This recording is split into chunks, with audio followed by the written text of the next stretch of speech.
नमस्कार. हॅलो सह्याद्री कार्यक्रमात आपल्या सगळ्यांचं मनपूर्वक स्वागत. मंडळी, एका क्षेत्रामध्ये कार्यरत राहून ते क्षेत्र समजून घेऊन वाटचाल करणं ही एक प्रकारची बांधलेली पूजाच आहे किंवा सामाजिक वसा आहे. शिक्षण आणि कला किंवा कुठलंही क्षेत्र असेल ते क्षेत्र समजून घेऊन वाटचाल करणं हे एक वेगळ्या पद्धतीनं एक बांधलेली पूजा आपण म्हणू शकतो. शिक्षण आणि कला या दोन्हीचा समन्वय साधणं मकरंद गोंधळी यांना जमलंय. आज आपल्यासोबत आहेत माजी उपसंचालक, माजी शिक्षण सहसंचालक मकरंद गोंधळी. खूप खूप आपलं स्वागत हॅलो सह्याद्री कार्यक्रमामध्ये. गट शिक्षण अधिकारी, उपशिक्षण अधिकारी, माध्यमिक शिक्षण अधिकारी, नंतर शिक्षण उपसंचालक अशा महत्त्वाच्या पदांवर कार्य करून आत्ता शिक्षण सहसंचालक म्हणून ते निवृत्त आहेत. आणि शैक्षणिक क्षेत्राची वाटचाल करताना कार्याचा धागा जपत जपत कलेचाही धागा त्यांनी जपलाय आणि कलेच्या माध्यमातून प्रबोधन शिक्षण देत त्यांनी आपली वाटचाल सुरू केली आहे. सुरुवातीला आपल्याला शिक्षणाचे किंवा कार्याचे संस्कार कसे झाले? माझा जन्म हा कोल्हापूर जिल्ह्यात कागल तालुका आहे. बरं. आणि त्या ठिकाणी सेनापती कापशी नावाचं गाव आहे. संताजीराव घोरपडेंचं ते गाव ऐतिहासिक गाव आहे. त्याच्या शेजारी सेनापती कापशी वडगाव म्हणून ते ओळखलं जातं. त्या वडगाव गावामध्ये माझा जन्म झाला आणि प्राथमिक शिक्षण माझं वडगावमध्ये झालं. माध्यमिक शिक्षण हे माद्याळ कापशी या हायस्कूलमध्ये झालं. आणि मग ज्युनियर कॉलेजला मी गडिंग्लजला गेलो. पण आता मूळ जे माझी जडणघडण आहे ती वडगावमध्येच झाली. कारण आजोबा माझे प्राथमिक शिक्षक होते, आईचे वडील. आणि त्यांना या कथाकथन असो किंवा पूजा करणे, मंदिरात जाणे, भजन करणे, कीर्तन करणे या सगळ्या आवडी होत्या, गायनाच्या वगैरे. त्यामुळे कळत न कळत माझ्यावर ते संस्कार झाले की बाबा अनुवंशिकतेनं तो गुण आला. त्यानंतर तुम्ही शैक्षणिक तुमचं कुठं शिक्षण वगैरे झालं किंवा शिक्षणातून मग तुम्हाला एक ज्ञान मिळवायचं आणि वेगळं काहीतरी करायचं आहे असा ध्यास कसं काय लागला? BEd केल्यानंतर जागृती हायस्कूल गडिंग्लज या ठिकाणी शिक्षक म्हणून रुजू झालो. आणि तिथले जे प्राचार्य होते, मुख्याध्यापक प्राचार्य VS सालुरकर, ते कलावंत होते स्वतः. वेगवेगळ्या नाटकांमध्ये कामं करायचे. मग कॉलेजमध्ये मी तिथंच होतो 11-12वीला आणि शिक्षकही तिथंच झालो. तर तिथं मला खरे नाट्यसंस्कार मिळाले. कारण ते स्वतः अभिनय करायचे, स्वतः नाटकात भाग घ्यायचे. त्यामुळे त्यांच्यासोबत मी लेक लाडकी या घरची, प्रेमाच्या गावात जावे वगैरे अशी जे अनेक 7-8 नाटकं त्या काळामध्ये आम्ही बसवली होती. त्यामध्ये प्रमुख भूमिका केल्या आणि मग नाट्यसंस्कार होत गेले. मग नंतर मी 88-89 मध्ये शिवाजी विद्यापीठामध्ये नाट्यशास्त्र विभागामध्ये प्रवेश घेतला. नाट्यशास्त्राची डिप्लोमा तो पूर्ण केला. विद्यापीठामध्ये मी पहिला आलो. तिथं मला चंद्रकांत जोशी सर गुरु म्हणून भेटले. त्यामुळे मग ॲक्टिंग, डायरेक्शन या संदर्भातलं मार्गदर्शन त्या ठिकाणी मिळालं आणि मी घडत गेलो. आज आपण बघतोय खूप चंगळवाद वाढलेला आहे, सगळं आयतं विद्यार्थ्यांना मिळतंय. पण अशा अनुकूलतेतून काही करणं हे उलट अजून जास्त अवघड आहे. तर तुमच्या बालपणी कशी परिस्थिती होती? की मुळातच मी ज्यावेळी 2-2.5 वर्षाचा होतो त्यावेळीच वडील देवाघरी गेले. त्यामुळे मला सक्का भाऊ नाही, बहीण नाही, आई आणि मीच. मग आम्ही दोघे जण आजोळा राहायला आलो कापशी वडगावला. म्हणजे मूळ गाव उत्तूर, तालुका आजरा. आणि मग आई विधवा झाली तरुणपणातच. आणि मग अशा वेळी स्त्रीला आधार कुठला असतो? माहेरचा. त्यामुळं आईच्या माहेरी म्हणजे माझ्या आजोळी आम्ही आलो. त्यामुळं तिथं माझ्यावर संस्कार झाले, आजोबांच्याकडून, आजीकडून, मामांच्याकडून. आणि मग तिथून माझी खरी जडणघडण सुरू झाली. माझे एक मामा म्हणजे ते देखील MPSC पास होऊन उपशिक्षणाधिकारी झाले. त्यामुळे स्पर्धा परीक्षेचे संस्कार जे आहेत ते मामांच्याकडून झाले. आणि आध्यात्मिक, धार्मिक किंवा कथाकथन, अमुक तमुक किंवा गायन वादन हे जे संस्कार आहेत हे आजोबांच्याकडून झाले. मग नाटकाची आवड कशी निर्माण झाली? कारण त्या परिस्थितीमध्ये शिक्षण घेऊन नोकरी करणं हे ध्येय राहिलं असणार आणि त्यानंतर तुम्हाला नाटकाची आवड किंवा नाट्यशास्त्राची आवड कशी लागली? नाट्यसंस्कार ज्याला आपण म्हणतो ते बालपणीच झाले. वडगाव या गावामध्ये पाडव्याला सोंग काढायची एक पद्धत आहे. हो, त्यामुळे ज्यावेळी मी 1ली ते 7वी मध्ये होतो त्यावेळी गावातल्या त्या सोंगांच्या मध्ये सहभाग घ्यायचा, वेगवेगळ्या भूमिका करायच्या, गंभीर भूमिका, विनोदी भूमिका. त्यामुळं तिथंच मला ती बाळकडून मिळालं आणि मग नाट्याबद्दलची अभिनयाची आवड झाली. आणि मग कॉलेजला असतानाच मी वेगवेगळ्या गणेश मंडळामध्ये इकडं तिकडं मिमिक्रीचे कार्यक्रम, कथाकथनाचे कार्यक्रम वेगवेगळ्या गावामध्ये जाऊन करायचा कॉलेज लाईफमध्ये सुद्धा. आणि मग कॉलेज लाईफमध्ये सुद्धा नाटकांमध्ये भाग घेतली. त्यामुळे नाथ हा माझा नाटक आम्ही शिवराजमध्ये बसवलं होतं, तर तिथं देखील उत्तम भूमिका करायची संधी मिळाली आणि मग हळूहळू नाट्यशास्त्र झालं आणि मग वेळ नाटकामध्ये, मग राज्य नाट्यामध्ये सहभाग घेतला आणि असं ते पुढं पुढं आलो. शिक्षण देणं हे आता आधुनिक काळामध्ये थोडंसं अवघड गोष्ट आहे, पण शिक्षक हा कसा असावा? म्हणजे शिक्षक कलावंत सुद्धा असावा, एकपात्री कलाकार सुद्धा असावा असं म्हटलं जातं. कारण विद्यार्थ्यांना जास्तीत जास्त खेळीमेळीच्या वातावरणामध्ये शिकवणं हे खूपच सोपी गोष्ट आता सध्या राहिलेली नाहीये. पण पूर्वी तुमच्या वेळेस कसं असायचं? शिक्षण पद्धतीमध्ये तुम्ही नाटकाचा किंवा साहित्याचा उपयोग कसा करायचा? नाही, शिक्षण हे आनंददायी झालं पाहिजे, बरोबर. ते तणावामध्ये असता कामा नये. म्हणजे घरचं वातावरणही आनंददायी पाहिजे आणि शाळेतलंही आनंददायी पाहिजे. पूर्वीचा काळ जो होता तो थोडासा म्हणजे शिक्षक कडक होते स्वभाव, पण आता हसत खेळत शिक्षण कसं देतं त्याच्यासाठी हे बाहुली नाट्य खूप उपयोगी आहे. बरोबर. त्यामुळं रमत गमत हसत खेळत शिक्षण दिलं की मुलं आनंदानं शिकत जातात. आता बाहुली नाट्याच्या बाबतीत मी थोडंसं परत सांगतो की ज्यावेळी आम्ही वेगवेगळ्या शिक्षकांना ट्रेनिंग दिलं त्यावेळी आपल्या शाळेमध्ये जातात, पपेटची निर्मिती करतात आणि मग दैनंदिन अध्यापन अधिक मनोरंजक करण्यासाठी त्यांची महाराष्ट्रभर धडपड आम्ही पाहिलेली आहे, फीडबॅक घेतलेला आहे. त्यामुळं जुना काळ आणि आत्ताचा काळ आता सगळं डिजिटल झालेलं आहे. संगणकाच्या युगामध्ये देखील बाहुली नाट्य हे काय मागं पडलेलं नाही, ती परंपरा आहे. पण आता डिजिटल युगामध्ये माध्यमं बदलली, आनंद आलेलाच आहे. त्यामुळे आनंददायी शिक्षणाला महत्त्व आहे. आणि मग साहित्याचा उपयोग तुम्ही कसा केला? मला मुळातच माझा स्वभाव हा वात्रटिका करायचा आहे हे मला हळूहळू कळायला लागलं. आणि मग काही वात्रटिका मी लिहायला सुरुवात केली, काही गाणी लिहायला, बालगीतं लिहायला सुरुवात केली, काही कविता लिहायला सुरुवात केली आणि मग त्या मी सादर करायला लागलो वेगवेगळ्या गावातून. मग विद्यार्थ्यांच्या समोर शिक्षकाचं कसं त्याला आयता ऑडियन्स मिळतो. बरोबर. हो. समोरचे चेहरे बदलत जातात, विद्यार्थी बदलत जातात, 10वी पास होतात निघून जातात, 7वी पास होतात निघून जातात, नवे चेहरे येतात. पण आपली जी कल्पना आहे किंवा आपल्याकडं जे काही मटेरियल आहे, एखादी कथा आहे, कविता आहे, ती सादर करण्याची संधी शिक्षकाला खूप अनायासी मिळते आणि त्यातनं तो तयार होत जातो. त्यामुळे मी कथाकथन, मिमिक्री, एकपात्री, बाहुली नाट्य हे सादर करत आलो आणि त्यामुळं विद्यार्थीप्रिय शिक्षक म्हणून नाव मिळालं. वात्रटिका करताना कुठले नियम पाळले गेले पाहिजेत? म्हणजे ज्यांच्यावर केली आपण त्यांनाही हसू यायला पाहिजे असा एक नियम असतो, तर वात्रटिका करताना कुठले नियम पाळायला पाहिजे?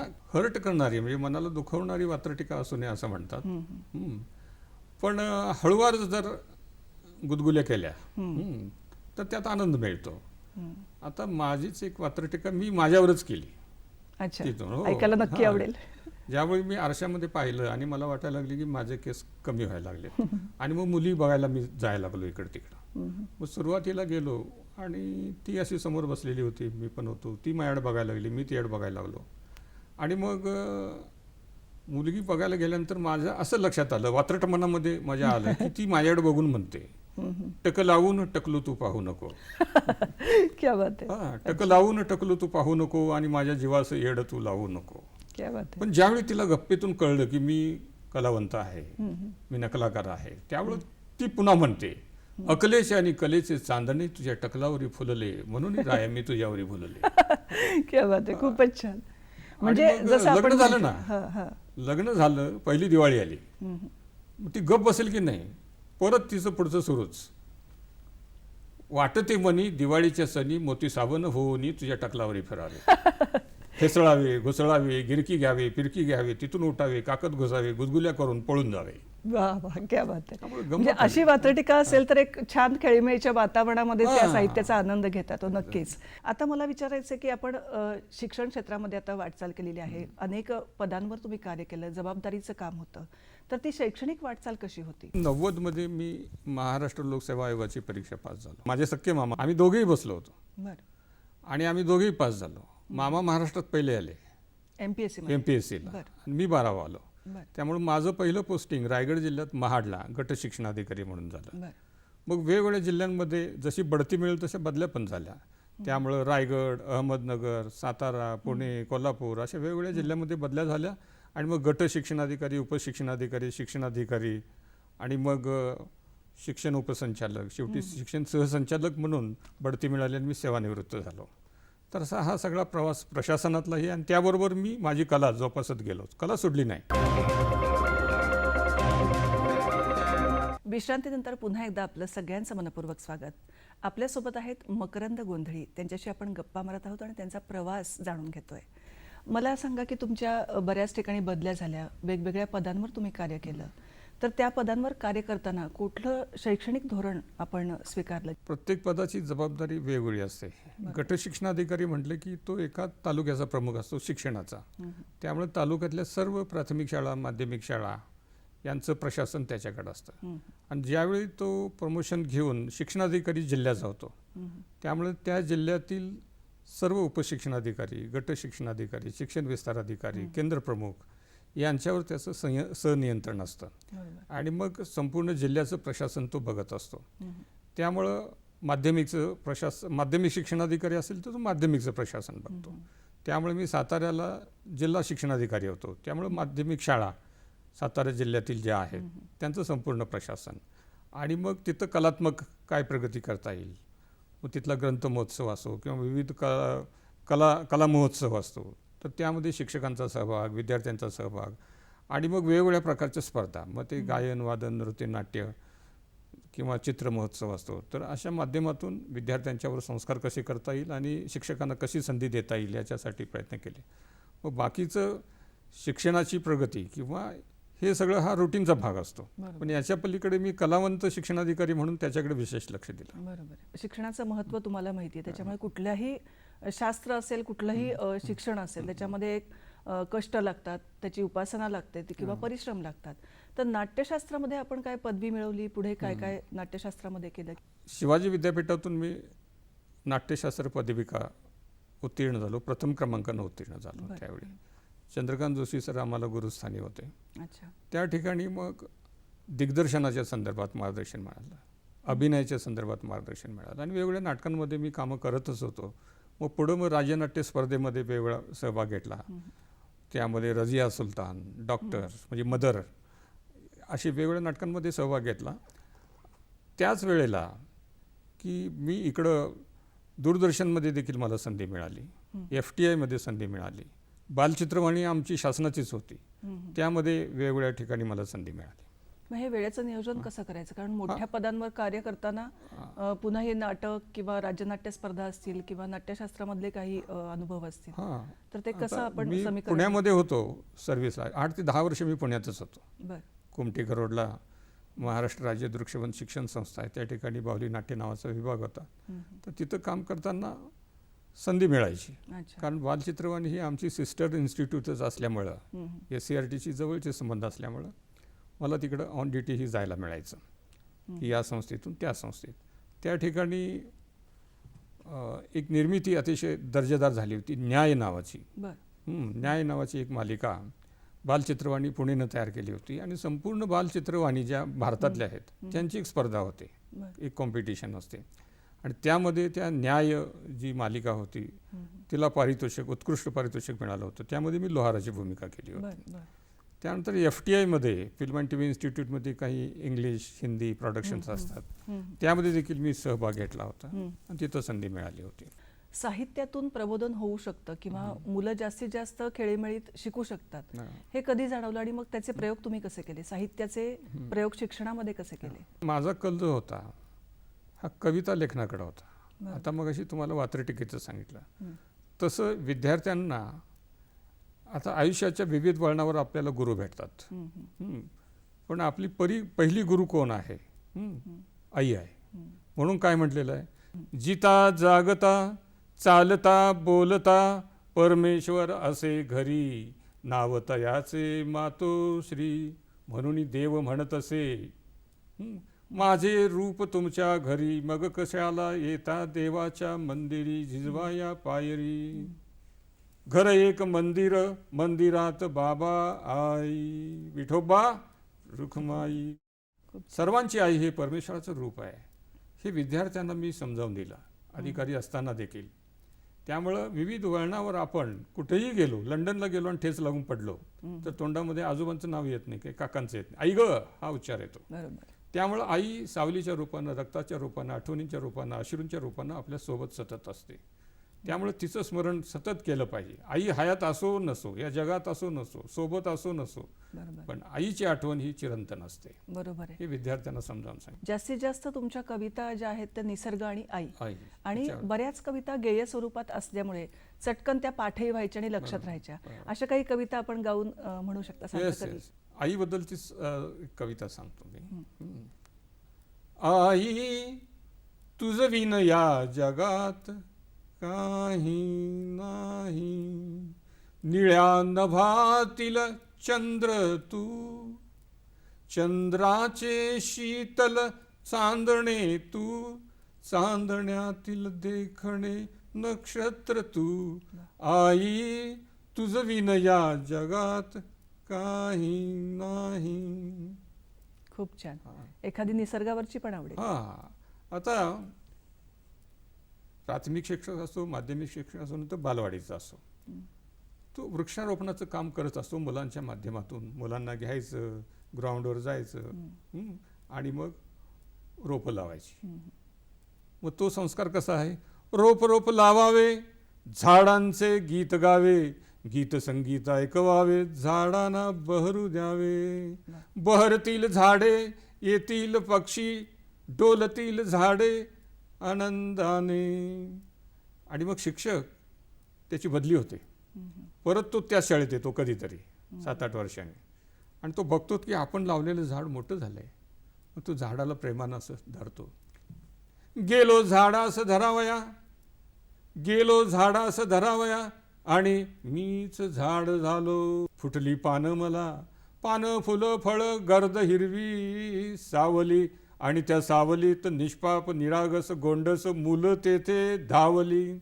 धावली खेळली विसावली हुंदडली अन बिलगली, अन झाडात झाड फोबून गेली. किती छान.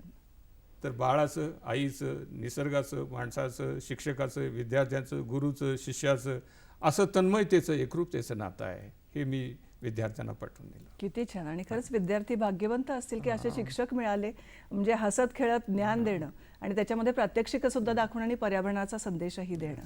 आता आपण थोडंसं तुमच्या पपेट शो विषयी बोलूया. देश विदेशामध्ये तुम्ही पपेट शोचं सादरीकरण केलं आणि देश विदेशामधलं साहित्य संमेलन सुद्धा तुम्ही त्या साहित्य संमेलनामध्ये सुद्धा सहभागी झाला होतात. तर देश विदेशामध्ये जेव्हा तुम्ही पपेट शोचं सादरीकरण केलं तेव्हा प्रेक्षकांच्या तिथल्या प्रेक्षकांच्या काय प्रतिक्रिया होत्या? लंडनमध्ये गेलो, मॉरिशसमध्ये गेलो, दुबईमध्ये गेलो, थायलंड, बाली, अशा वेगवेगळ्या देशांमध्ये गेल्यानंतर तिथला जो आपला मराठीचा ऑडियन्स आहे, मराठी आता राजभाषा आहे आपली, आणि तिला उत्तम दर्जा मिळालेला आहे, तर ती मराठीचा प्रचारण प्रसार व्हावा याच्यासाठी तिथं आम्ही वेगळी साहित्य संमेलनं भरवली. आणि मग त्या ठिकाणी मी पपेट शो केला, कॉमेडी शो केला, वात्रटिका सादर केला, सूत्रसंचालन केलं, हिंदीत केलं, इंग्रजीत केलं, निवेदन केलं. त्यामुळं मला संधी मिळाली. आणि तिथले लोक जे आहेत, तर लंडनमध्ये आपलं महाराष्ट्र मंडळ असतं, वेगवेगळ्या देशामध्ये महाराष्ट्र मंडळ आहेत. मग ते हिंदीमध्ये असो, इंग्रजीमध्ये असो, मराठीत असो, ते सहभाग नोंदवतात आणि त्यांनाही आनंद होतो. त्यामुळं अशी साहित्य संमेलनं वेगवेगळ्या देशामध्ये भरवताना मला खूप आनंद झाला. साहित्य संमेलनाचा काय अनुभव होता? आता काय आहे की त्या ठिकाणी साहित्य संमेलनाचं जे काही एक फॉर्मॅट आहे की सुरुवातीला ग्रंथदिंडी निघते, तर त्या ठिकाणी देखील लोक यायची आणि मग ती पालखी सजवायची, त्यामध्ये पुस्तकं, मग ज्ञानेश्वरी असेल किंवा इतर पवित्र ग्रंथही आहेत आणि इतर सामाजिक ग्रंथ किंवा कादंबऱ्या, हे सगळं त्यामध्ये ठेवून ती पालखी निघायची. नंतर एक परिसंवाद असायचा की एखादा विषय घेऊन त्याच्यावर 4-5 वक्ते आपापले कॉमेंट्स करतात, अशी चर्चा होते. नंतर त्या ठिकाणी ग्रंथांचं प्रदर्शन पण मांडायचं. इथून ग्रंथ न्यायचे, तिथली मंडळी तिथली ग्रंथ आणायची. बरोबर. आणि मग शेवटी सत्कार समारंभ, त्यांना आम्ही म्हणजे तिथले पाहुणे, इकडचे पाहुणे, ह्या सगळ्यांचा तिथं आम्ही सत्कार करतो. त्यांना म्हणते ते किंवा प्रमाणपत्र, त्यांचा सण, त्यांना बोलायला संधी द्यायची. असं ते सगळं साहित्य संमेलन आनंदात पार पडायचं. विश्रांतीनंतर पुन्हा एकदा आपलं स्वागत. आपल्यासोबत आहेत मकरंद गोंधळी आणि त्यांचा प्रवास आपण उलगडतोय आपल्या गप्पांमधून. दूरदर्शन आणि आकाशवाणीमध्ये पण तुम्ही कलावंत म्हणून काम केलंय. तर सुरुवातीला आकाशवाणीचे कसे अनुभव होते? कारण तुम्ही वृत्तनिवेदक सुद्धा होता आणि शिवाय नभोनाट्य असेल, बालचित्रवाणी असेल, सगळ्या कार्यक्रमांमध्ये तुमचा सक्रिय सहभाग होता. काही अनुभव, तुमच्या आठवणी? 1984 मध्ये सांगली आकाशवाणीवर मी चिंतन या कार्यक्रमातून सादरीकरण करायचा. नंतर नभोनाट्य कलावंत म्हणूनही माझी सांगलीला निवड झाली. त्यानंतर मग पुण्यामध्ये मी आलो आणि पुण्यातल्याही नभोनाट्य विभागात कॅज्युअलसाठी माझी निवड झाली आणि मग इथल्या नभोनाट्यामध्ये कलावंत म्हणून सहभाग नोंदवला. नंतर पुण्यामध्येच प्रादेशिक वृत्त विभागात कॅज्युअल न्यूज रीडर म्हणून माझी निवड झाली. साधारण हा 1995चा काळ होता आणि त्यावेळी मग प्रादेशिक बातम्या द्यायला मी जायचा. दूरदर्शनचे काय अनुभव होते आपले? दूरदर्शनची पहिली संधी म्हणजे मालिकेची, म्हणजे 1989चा काळ, म्हणजे ज्यावेळी रामायण महाभारत वगैरे चालायचं.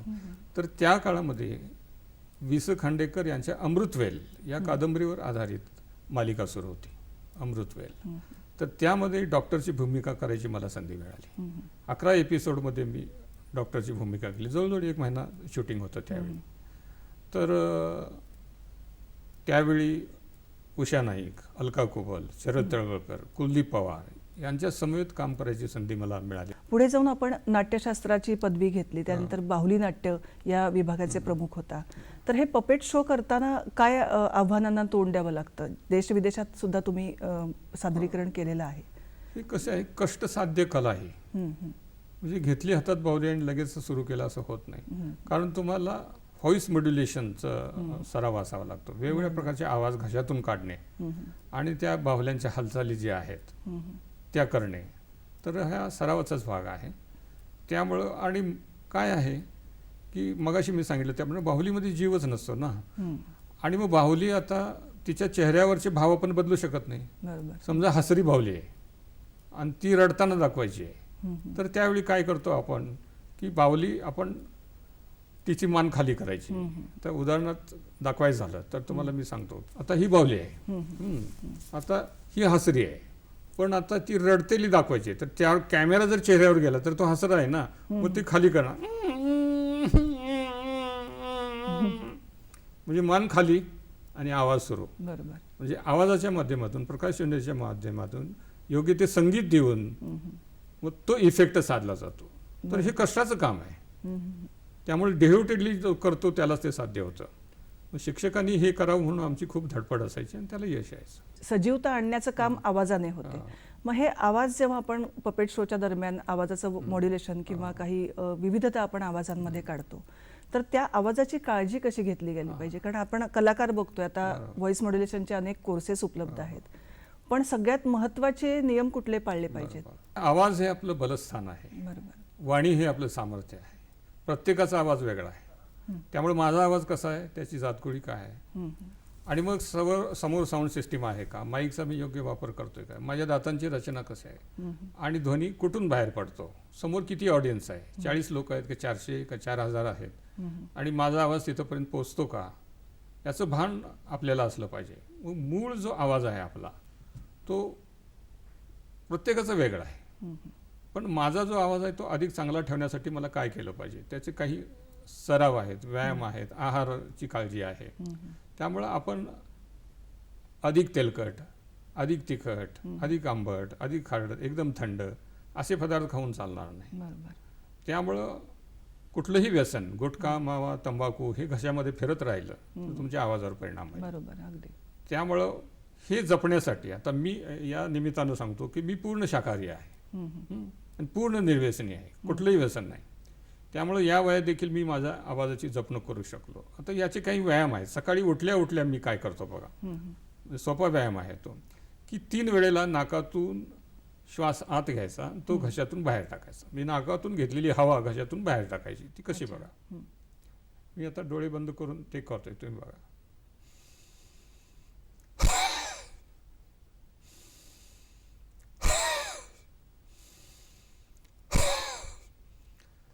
शुद्धीकरण होतं. हां, मग त्यानंतर तुम्ही चेक केलं, हॅलो हॅलो हॅलो, तुमच्या लक्षात येईल की घशातली जळमटे सगळी पळून गेलेली आहेत. त्यामुळे प्राणायामापेक्षा सुद्धा ही प्रभावी हो, उपचार हो. पद्धती आहे. नक्कीच. म्हणजे उठल्या उठल्या कोमट पाणी प्यावं, घसा शेकेल इतकं ते पाहिजे, गरम पाणी, घसा शेकेल इतकं, घसा भाजेल इतकं नव्हतं. त्यामुळं उठल्या उठल्या कोमट पाणी आणि हा व्यायाम, हे तर म्हण. त्यानंतर 1 ते 100 अंक एका दमात मोजायचा सराव करणे. त्यामुळे पल्लेदार संवाद बोलण्यासाठी किंवा याला श्वसनाचे व्यायामातून बासरी वादन, माउथ ऑर्गन वाजवणे श्वसनाशी संबंधित आहे ना. पोहणे सुद्धा श्वसनाशी संबंधित आहे. बरोबर. मुलं तलावामध्ये इथं बुडी मारतात आणि 10 फूट 20 फूट तिकडे उठतात. म्हणजे घेतलेला श्वास ते पुरवून वापरतात. बरोबर. आणि पपेट शोचं सादरीकरण करताना आबालवृद्ध सगळेच आनंदी होतात. नक्कीच. आणि हे पपेट शो मला वाटतं भारतीय संस्कृतीचं एक प्रतीक सुद्धा आहे. सर, आपण बाहुली नाट्य विभाग प्रमुख होतात, तर बाहुली नाट्य म्हणजे काय आणि त्याचे प्रकार कोणते कोणते आहेत? ही एक पारंपरिक कला आहे, पौराणिक कला आहे. म्हणजे आपली तिचं खरं उगमस्थान हे भारतच आहे. पण प्रत्येक देशामध्ये बाहुली नाट्य कलाकार आहेत.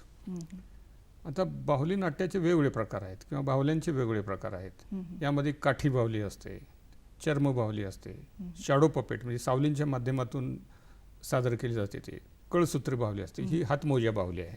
अच्छा, ह्या आहेत त्या हातमोजा बाहुली. तर असे वेगवेगळे प्रकार आहेत.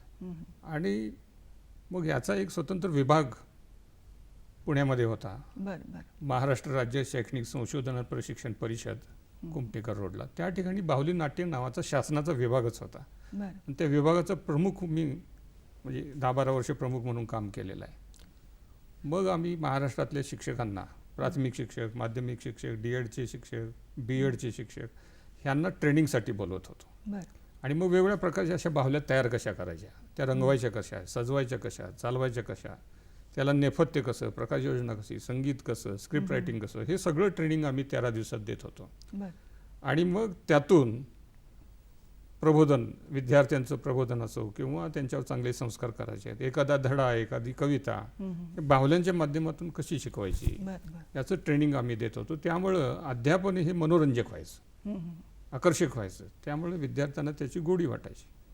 आमच्या प्रेक्षकांना नक्की आवडेल पपेट शो किंवा बाहुली नाट्याचा एक प्रात्यक्षिक आम्हाला बघायला नक्की आवडेल. आता ही बाहुली आहे, तर ह्या बाहुलीमध्ये आता जीव नाही आहे, कापडी बाहुली आहे, पण हिच्यामध्ये जीव आणायचं काम बाहुली नाटककार करतो. हालचालींच्या माध्यमातून, आवाजाच्या माध्यमातून, प्रकाश योजनेच्या माध्यमातून. त्यामुळे आता बघूया आपण का.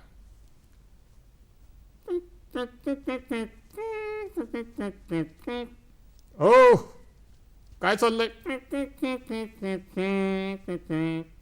अहो इकडं बघा. नाही, तुमचं नाव काय? टिंगूराम. वा वा वा वा वा, छान छान छान. बरं, तुमच्या वडिलांचं नाव काय? गंगाराम. वा वा वा. आणि आईचं नाव? गंगूबाई. बर बर. आणि बायकोचं नाव काय? अरे अरे अरे अरे अरे, लाजला काय? उठा उठा. अरे बाबा, नाही विचारत परत बायकोचं नाव. उठा उठा. बर बर बर बर. आता काय चाललंय, तुम्ही वेगवेगळे काय काय गमती जमती करताय असं समजतंय.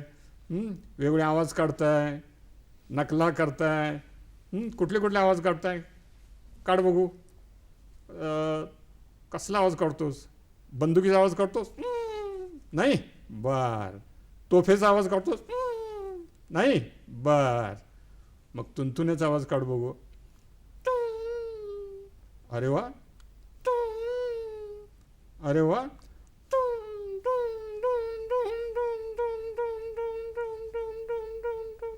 बस बस बस बस, शाबाश.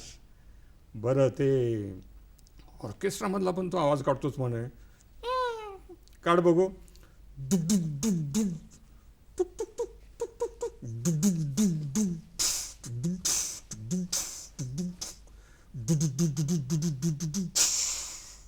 अरे काय झालं, पुन्हा हवा गेली काय? उठा उठा. उठत नाहीस, मग भरू का हवा?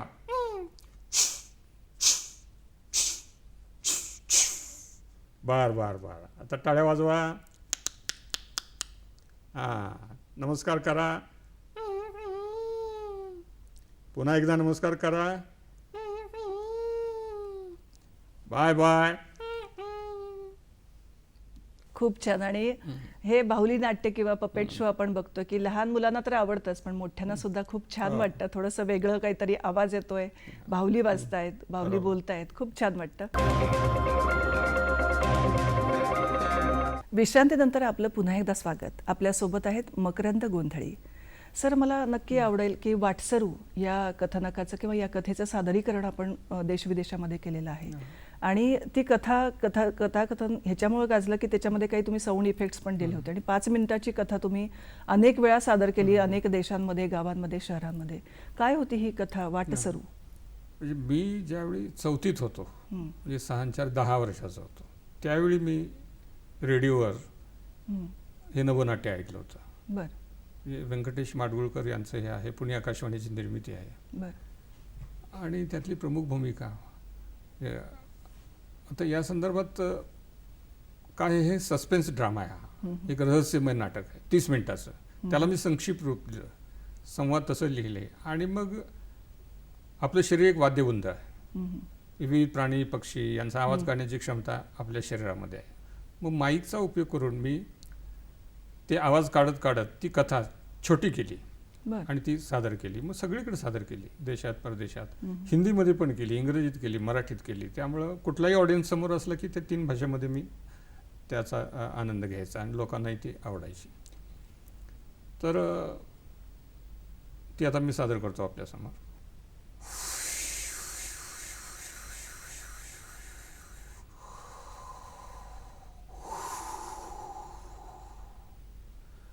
बऱ्याच दिवसानंतर मी माझ्या आईवडिलांना भेटण्यासाठी बाहेर पडलोय आणि ह्या जंगलात येऊन अडकून पडलोय. समजत नाही मार्ग कसा काढायचा आणि जायचं कुठं. दूरवर कुठंतरी प्रकाश दिसतोय, बहुतेक आसरा मिळेल असं वाटतंय. त्या दिशेनं जाऊन तर बघूया. आलो बाबा. अरे, आत्ता इथं उजेड होता, बहुतेक इथलं कंदील विजलं वाटतं. ठीक आहे, आसरा तर मिळतंय असं दिसतंय, घर तर सापडलं. दार ठोठावून बघूया. मावशी, ऐकलं का? मी एक वाटसरू आहे, माझा रस्ता चुकलाय, मी जंगलात येऊन अडकून पडलोय, प्लीज दार उघडा. मामा. बापरे. मावशी, मावशी प्लीज दार उघडा. मावशी. कोण नाही बाबा. हा मावशी, मी एक वाटसरू आहे, माझा रस्ता चुकला आहे, मी ह्या जंगलात अडकून पडलोय, तुमच्या दारात आलोय, प्लीज दार उघडा. मी नाही बाबा, दार उघडायची. मावशी, मी तुमच्या पाया पडतो, मी भिजून ओलाचिंब झालोय, माझी पिशवी पण भिजली, अंग थडथडायला लागले, मला आसरा द्या. आजची रात्र मी काढेन आणि फाटच निघून जाईल. बरं बाबा. हा, दार उघडलं. मावशी, ही पिशवी ठेवतो इथंच कुठेतरी. अंग थडथडायला लागलंय. हा. मावशी, तुम्ही हे काय आणलं लगेच? लाकडं आणली, काड्याची पेटी, म्हणजे शेकोटी करू म्हणताय होय? बरं बरं बरं, ही लाकडं रचतो आता. काडी पेटी भिजली, बघतो ओढून जरा काडी.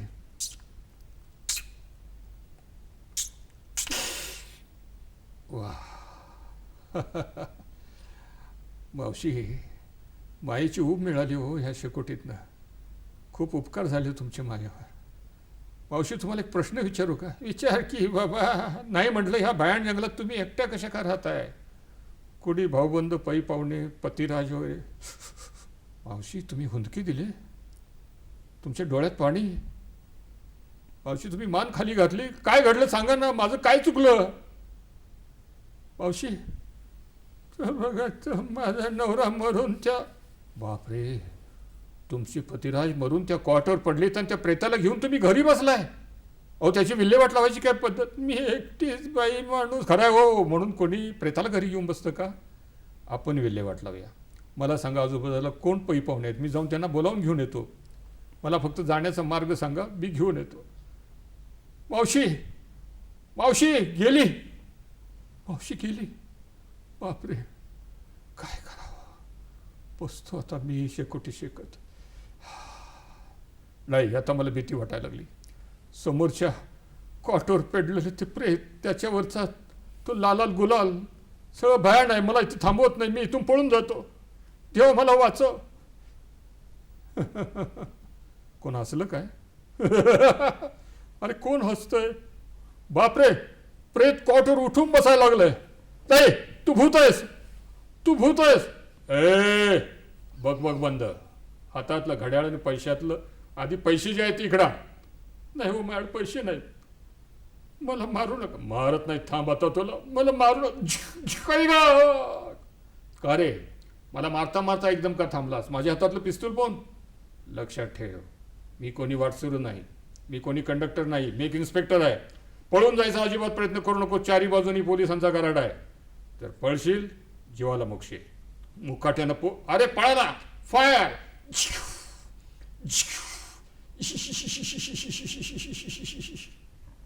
सापडला असेल पोलिसांच्या ताब्यात. चला आपण आपले कपडे घेऊया निघूया. आली वाटतं मुसमुसायला लागली. चाल मारू नका हो. मारत नाही. चाल हिला बसवा रे गाडीत. आणि त्याला पण आणा जखमी झाला असेल तो. साहेबांना कळवा सापडलाय म्हणून. चला गाडी स्टार्ट करा. आता पुन्हा आपण आपल्या शैक्षणिक वाटचालीकडे जाऊया. तुम्ही MPSCची मगाशी जसं सांगितलं तसं पास झालात MPSC परीक्षा आणि त्याच्यानंतर एक विभागीय परीक्षा असते.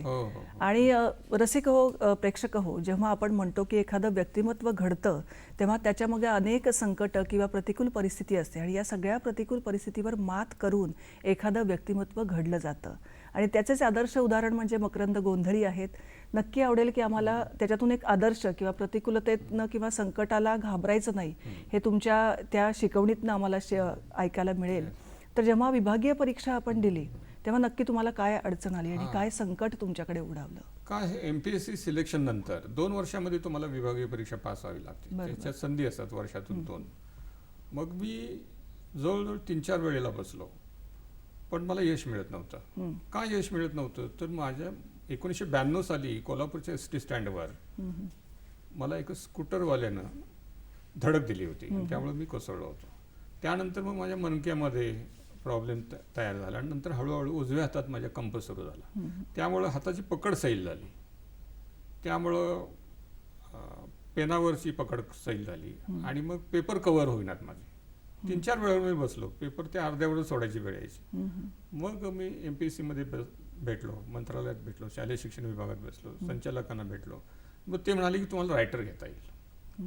त्यामुळे मग रायटर घेऊन मी ती परीक्षा दिली आणि त्यामध्ये यश मिळवलं. मग बऱ्याचशा परीक्षा मी रायटर घेऊन MA सेट किंवा इतर काही ज्योतिषशास्त्रातल्या परीक्षा वगैरे ह्या मी सगळ्या रायटर घेऊन. आता तुम्ही कला क्षेत्रात सुद्धा वावरत आहात आणि शिक्षण क्षेत्रातही वावरत आहात. साहित्य क्षेत्रामध्ये वावरत आहात. तर कला आणि शिक्षण या क्षेत्रामध्ये कोणते बदल व्हायला पाहिजेत असं तुम्हाला वाटतं. मगाशी मी सांगितलं की शिक्षक हा उत्तम कलावंत पाहिजे. बरोबर. आणि त्याचं स्वतःवर आधी प्रेम पाहिजे. म्हणजे आपण ज्यावेळी आरशात पाहतो त्यावेळी मी असा पाहिजे होतो मी तसा पाहिजे होतो असं म्हणण्यात काही अर्थ नाही. निसर्गानं जो आपल्याला आवाज दिला आहे निसर्गानं जे आपल्याला रूप दिलं आहे हे सगळं स्वीकारून ते अधिक समृद्ध करता येईल. पण त्याच्याबद्दल नाराजी कधी घ्यायची नाही. शिक्षकांना असो किंवा कोणी असो. त्यामुळं मगाशी मी आवाजाबद्दल सांगितलं तसं पर्सनॅलिटीबद्दलही सांगतोय तसं अध्यापन कौशल्याबद्दल. मग इतकं सगळं आहे. D.Ed कॉलेज आहे B.Ed कॉलेज आहे. त्या ठिकाणी तुम्हाला अध्यापनाची वेगवेगळी कौशल्य दिली जातात. वेगवेगळ्या माध्यमांचा म्हणजे आता संगणकीय माध्यम आहे. पूर्वी पपेट्री होते किंवा आणि काय. तर यातून तुमचं कौशल्य आणि विद्यार्थ्यांना जास्तीत समृद्ध कसं करता येईल. विविध कला गुण जीवन म्हणजे नृत्य नाट्य चित्रशिल्प हे सगळ्या माध्यमातून विद्यार्थ्याची जडणघडण कशी होईल. विद्यार्थी जास्तीत शिक्षकाच्या सानिध्यामध्ये असतो आणि घरी संध्याकाळी तो जातो. रात्री आपल्या घरामध्ये असो. पुन्हा सकाळ झाली की त्याचा आणखी शाळेचंच किंवा अध्यापनाचं अध्ययनाचं काम सुरू होतं. त्यामुळे शिक्षकांची जबाबदारी मोठी आहे आणि ती पार पाडतायत. कुठल्या कला आत्मसात पाहिजे शिक्षकांना जेणेकरून विद्यार्थी हसत खेळत शिकतील? की नृत्य, नाट्य, चित्रशिल्प ह्या बेसिक ज्या कला आहेत त्या शिक्षकाकडे पाहिजेतच. बरोबर. मग कुणाकडे कमी जास्त प्रमाणात असतील. काही वेळेला विद्यार्थ्यांच्याकडे उपजत काही कला असतात, तर असे विद्यार्थी हेरले पाहिजेत शिक्षकांनी. आता मी वेगवेगळ्या प्रकारच्या नकला करायचा, वेगवेगळ्या प्राण्यांचे, पक्ष्यांचे आवाज काढायचा, मला माझ्या शिक्षकांनी हेरलं आणि स्कोप दिला. तसं आजच्या शिक्षकांनी विद्यार्थ्यांच्याकडे, हे ग्रामीण भागातले विद्यार्थी असतात, वेगवेगळे प्राणी पक्षी यांच्या सानिध्यात ते राहतात, त्यामुळे त्यांना ती जवळीक असते. त्यामुळं शिक्षकांना मगाशी मी जसं म्हणतो की सजग पाहिजे, 2 पावलं पुढं पाहिजे. आणि मग हे विज्ञान युग आहे, तंत्रज्ञान युग आहे, संगणकीय युग आहे, तर याचा ह्या समाज माध्यमांचा उपयोग करून हे आपलं दैनंदिन अध्यापन हे अधिक प्रगत कसं करता येईल याच्यासाठी धडपड करत राहिलं पाहिजे. आणि मग तुम्ही कला क्षेत्राकडे वळलात, नाट्य क्षेत्राकडे वळलात, शिक्षण क्षेत्र तर होतंच, साहित्य क्षेत्राकडे वळलात, आणि हे सगळं सांभाळून तुम्ही ज्योतिषशास्त्र सुद्धा शिकलेलं आहात. तर ज्योतिषशास्त्राची गोडी कशी लागली? आणि आज आपण म्हणतोय की ज्योतिषशास्त्र हे विज्ञान सुद्धा आहे. शास्त्रसुद्धा ज्यांना येतं ज्योतिषशास्त्र, त्यांच्याकडनं नक्कीच मार्गदर्शन मिळालं तर एक दिशा मिळते आयुष्याला. ज्योतिषशास्त्राविषयी काय सांगाल? माझे आजोबा म्हणजे आईचे वडील हे प्राथमिक शिक्षकच होते. म्हणजे ते ब्रिटिशकालीन 1924ला त्यांची नोकरी होती. आणि मी ज्यावेळी 7वीपर्यंत शिकलो त्यावेळी ते सेवानिवृत्त झाले. त्यामुळे ते पंचांग बघायचे गावामध्ये. सेनापती कापशी वडगावमध्ये आजोबा पंचांग बघायचे, गावातली काय लग्न लावायचे आहेत किंवा ग्रामदैवताची पूजा आहे, हे सगळं ते करायचे. आणि त्यामुळं मी ते निरीक्षण करत होतो बालवयामध्ये. मग त्या ठिकाणी आजोबांच्याकडची मंडळी यायची, शेतकरी मंडळी, की आज आमची म्हैस हरवलेली आहे, ती कुठे गेली असेल, कोणत्या दिशेला गेली, त्याचे काही आडाखे आहेत. नंतर मी हळूहळू हस्तज्योतिषशास्त्राकडे वळलो. मग ह्यातले काही मला गुरु भेटले, म्हणजे वेगवेगळ्या ठिकाणचे आहेत, पुण्यातले आहेत, बाहेरचे आहेत. हे एक निरीक्षणाचं आणि स्वतःच्या आडाख्यांचं असं हे शास्त्र आहे. हे हजारो वर्षापासून चालेल, एका पिढीकडून दुसऱ्या पिढीकडे हे संक्रमित झालेलं आहे. त्यामुळं हाताचा आकार कसा आहे, रंग कसा आहे, मुख्यरेषा कशा आहे, उपरेषा कशा आहेत, माउंट कसे आहेत, उंचवटी कशा आहेत, हाताचा स्पर्श कसा आहे, याच्यावर नखांचा रंग कसा आहे, याच्यावरून हे आरोग्यविषयकी आणि मग भविष्यविषयकी हे सगळे आडाखे असतात. हे शेवटी आडाखे आहेत, हा एक अंदाज आहे. त्यामुळे माझ्या गुरूंनीच मला सांगितलं की do not follow the astrology much. म्हणजे वेड्यासारखं ॲस्ट्रॉलॉजी अति मागे पण जाऊ नका. तो एक अंदाज आहे, एक दिशा आहे, एक समुपदेशनाचा मार्ग आहे. त्यामुळे त्याचा प्रामाणिकपणे आणि सात्विकतेनं उपयोग केला पाहिजे. बालसाहित्याविषयी तुम्हाला काय सांगावं वाटतंय? आता वेगवेगळे सगळे आधुनिक देखील प्रकार आलेले आहेत. वेगवेगळ्या प्रकारची खेळणी आलेली आहेत, वेगवेगळ्या प्रकारच्या. आता यामध्ये आत्ताच्या ज्या कविता आहेत आणि पूर्वीच्या कविता यामध्ये फरक आहे. म्हणजे शेवटी त्यामध्ये भावना ही श्रेष्ठच असते. म्हणजे ते पूर्वीची असो ना तर पौराणिक असो, नाहीतर जुनी कविता असो, आत्ताची कविता असो, ही भावनेशी रिलेटेड असते. त्यामुळं मातृभक्ती किंवा पितृभक्ती किंवा गुरुभक्ती ही महत्त्वाचीच आहे. त्यामुळं आधुनिकतेमध्ये हे संगणकीय युगामध्ये देखील वेगवेगळ्या प्रकारचे जे काही अध्यापनाची माध्यमं आहेत ती बदलत गेलेली आहेत. आधुनिक माध्यमं जी आहेत ती आजच्या शिक्षकांनी संगणकापासून अलिप्त राहून चालणार नाही. त्यामुळे कॉम्प्युटर असो, लॅपटॉप असो, यांच्या माध्यमातून किंवा व्हर्च्युअल आता शिक्षण आलेलं आहे, याच्या माध्यमातून देखील आता दैनंदिन अध्यापन करता येतं. कथाकथन मराठी रसिक तर त्याला स्वीकारतोच, पण परदेशी रसिकांच्या काय प्रतिक्रिया होत्या? चांगल्या. परदेशातही मराठी खूप आम्हाला लोक आहेत. तर लंडनमध्ये आम्ही गेलो तर लाखो लोक आहेत मराठी.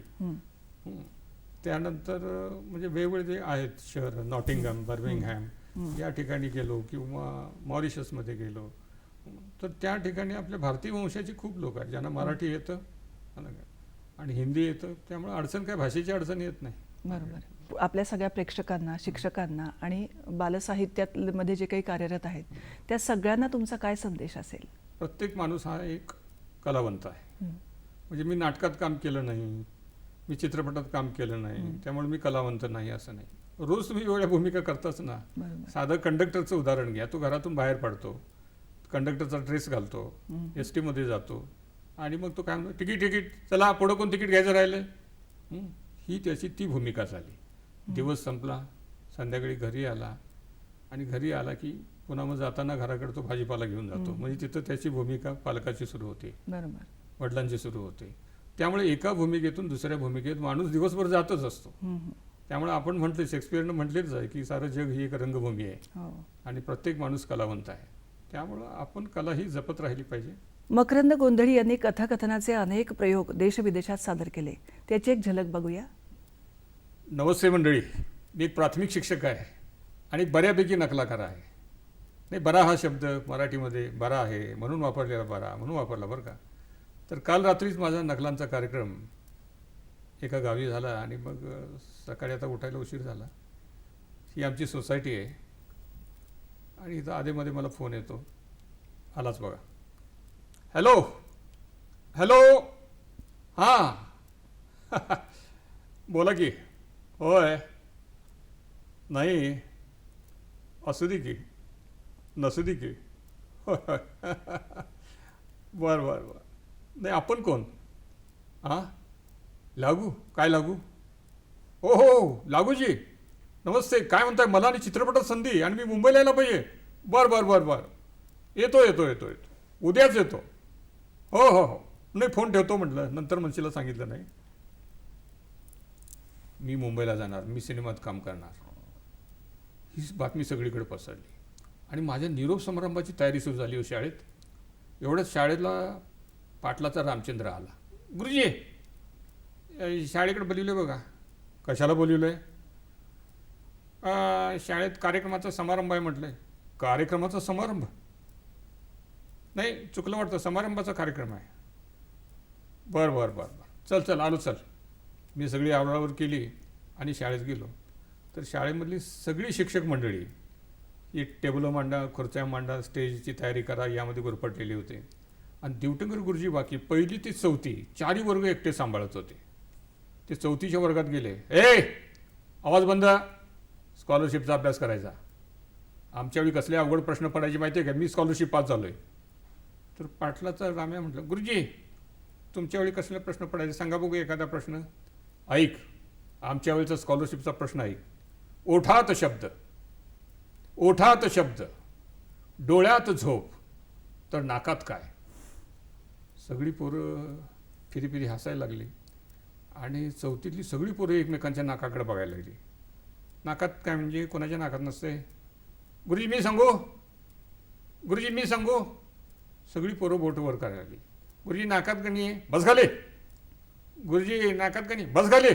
गुरुजींना काय पसंत पडेना. मग राम्याच म्हणाला, मग गुरुजी तुम्ही सांगा बघू नाकात काय असतंय? अरे नाकात पवित्र, नाकात मंगल. मंगल? पाटलाची मंगली गुरुंच्या नाकात. अरे मंगल म्हणजे उदात्त असा श्वास असतो. श्वास वय म्हणजे वारं म्हणा की. गुरुजींनी सोप्याच काहीतरी अवघड करून सांगायची सवयच आहे. सगळी 4थीची पोरं नाकातनं वारं घ्यायला लागली आणि वर्गात एकच आवाज, फर फर फर फर. तेवढ्या सुताराचं मध्ये म्हणालं, गुरुजी गुरुजी ही पाटलाची सोनी बघा, नाकात पेन्सिल घालून गिरमिट गिरमिट करत बसल्या. ए सोनी, तसली पेन्सिल मी घेणार नाही, सांगतो मला नवी पेन्सिल पाहिजे. तोवर सुताराचं सध्या म्हणाले, नाकात पेन्सिल घालती नव्ह काय? घालू दे की, नाक तिचंच आहे नव्ह काय? त्यावर ते म्हणाले, अरे नाक तिचंच आहे तर पेन्सिल माझी आहे की. ए सोनी, पेन्सिल मला नवी पाहिजे सांगतो. तेवढं गुरुजी परत आले. बडबड बंद, कार्यक्रम सुरू होतोय.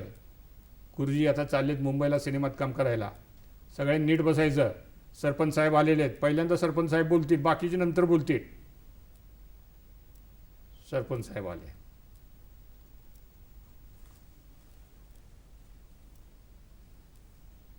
आजच्या या कार्यक्रमासाठी उपस्थित असलेले सर्व पाहुणे, उपपाहुणे आणि माझ्या विद्यार्थी बंधू भगिनींनो, आपले भिवा गुरुजी सिनेमात काम करण्यासाठी मुंबईला चाललेले आहेत. त्यामुळे आम्ही आमच्या ग्रामपंचायतीच्या वतीनं गुरुजींना, ग्रामपंचायतीच्या वतीनं आणि माझ्या वतीनं असं 1,00,000 रुपयाचं एक लॉटरीचं तिकीट आणि 1,200 रुपये भेट देतो. ते गुरुजींनी स्वीकारावं. मी आपलं ते नको नको म्हणत स्वीकारलं